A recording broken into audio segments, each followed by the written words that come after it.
রাষ্ট্রগুরু সম্মানে কাকে ভূষিত করা হয়? রাষ্ট্রগুরু সম্মানে ভূষিত করা হয় ভারতের প্রখ্যাত স্বাধীনতা সংগ্রামী, রাজনীতিবিদ এবং সাংবাদিক সুরেন্দ্রনাথ বন্দ্যোপাধ্যায়কে।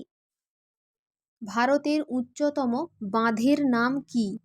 তেহরি বাঁধটি উত্তরাখণ্ড রাজ্যে অবস্থিত।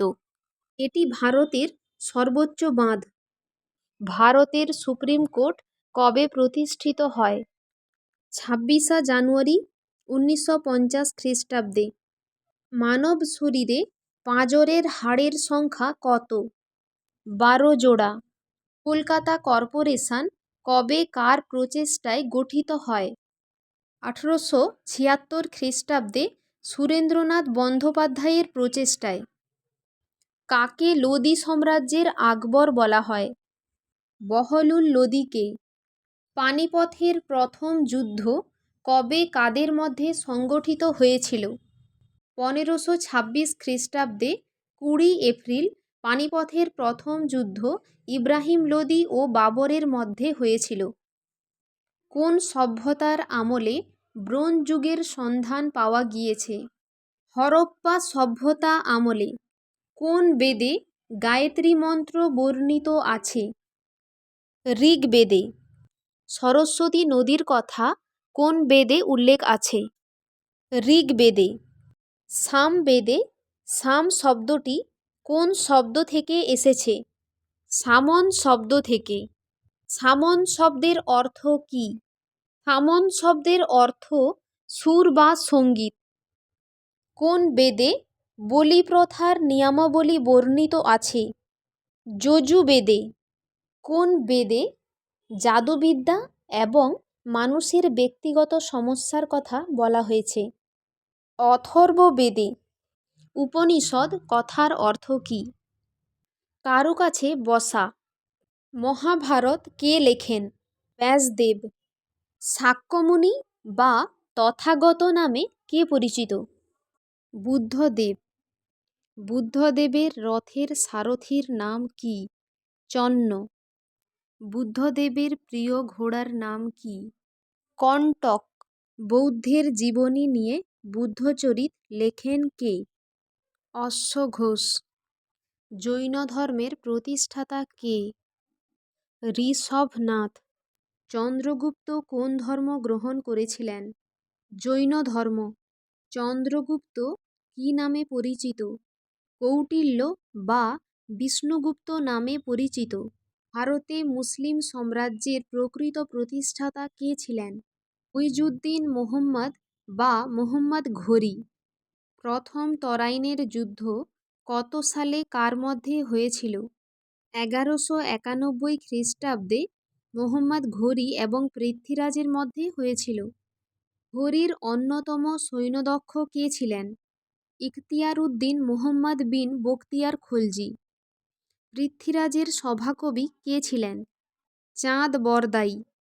কুতুবউদ্দিন আইবক এবং ইলতুৎমিশের বংশের নাম কি? মামলুক বংশ বা কৃতদাস বংশ। মামলুক কথার অর্থ কী? মালিকানাধীন। তাজ উল মাসির লেখকের নাম কি? হাসান নিজামি। কাকে কাশ্মীরের আকবর বলা হয়? জয়নুল আবেদিনকে। কে ইতিহাসে পাগলা রাজা নামে খ্যাত? মুহাম্মদ বিন তুঘলক। মুহাম্মদ বিন তুঘলকের প্রকৃত নাম কী ছিল? জুনা খাঁ। তুঘলক বংশের প্রতিষ্ঠাতা কে? গিয়াসউদ্দিন তুঘলক। গিয়াসউদ্দিন তুঘলকের আসল নাম কী ছিল? হাজি মালিক। লোদি বংশের প্রতিষ্ঠাতা কে ছিলেন? বহলুল লোদি। বাবরের পুরো নাম কি? জহিরুদ্দিন মুহাম্মদ বাবর। জহিরুদ্দিন মুহাম্মদ বাবরের বংশপরিচয় উল্লেখ করো। জহিরুদ্দিন মুহাম্মদ বাবর ছিলেন পিতার দিক থেকে তৈমুরলঙ্গের বংশধর, মাতা চেঙ্গিস খাঁয়ের বংশধর। মেওয়ার যুদ্ধ কার মধ্যে সংগঠিত হয়েছিল? মুঘল সম্রাট বাবর এবং মেওয়ারের রাজপুত রানা সংগ্রাম সিংহের মধ্যে। তানসেনের আসল নাম কী ছিল? রামতনু পাণ্ডে। বীরবলের আসল নাম কী ছিল? মহেশ দাস। শাহজাহান পত্নী মমতাজের আসল নাম কী ছিল? আরজুমন্দ বানু বেগম। কে কত সালে হুমায়ুনকে পরাজিত করেছিল? 1540 সালে শেরশাহ সুরি কনৌজের যুদ্ধে হুমায়ুনকে পরাজিত করে। শেরশাহ সুরির আসল নাম কী ছিল? ফরিদ। হুমায়ুননামা লিখেছেন কে? গুলবদন বেগম। তারিখ-ই-শেরশাহী কে লিখেছেন? আব্বাস খান সারওয়ানি। কার রাজত্বকালকে মুঘল সাম্রাজ্যের স্বর্ণযুগ বলা হয়? শাহজাহানের রাজত্বকালকে। কার নাম ছিল নূরজাহান? শের আফগানির বিধবা স্ত্রী মেহেরুন্নেসাকে 1611 খ্রিস্টাব্দে জাহাঙ্গীর বিবাহ করেন এবং তার নাম দেন নূরজাহান। শাহজাহানের কজন পুত্র এবং কজন কন্যা ছিল?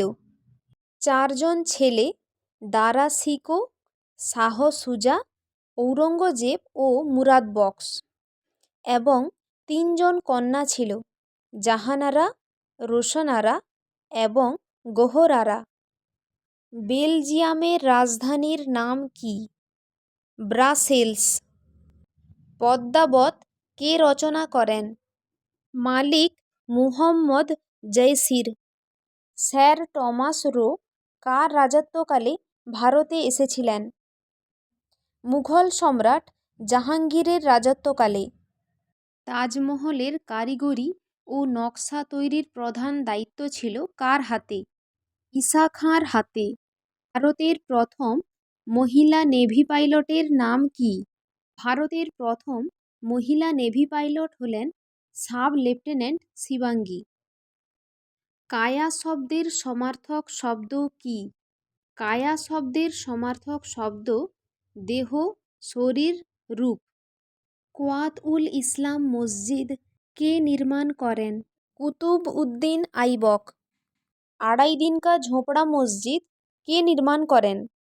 কুতুবউদ্দিন আইবক। পশ্চিমবঙ্গের বৃহত্তম প্রতিবেশী দেশের নাম কি? বাংলাদেশ। পশ্চিমবঙ্গের ক্ষুদ্রতম প্রতিবেশী দেশের নাম কি?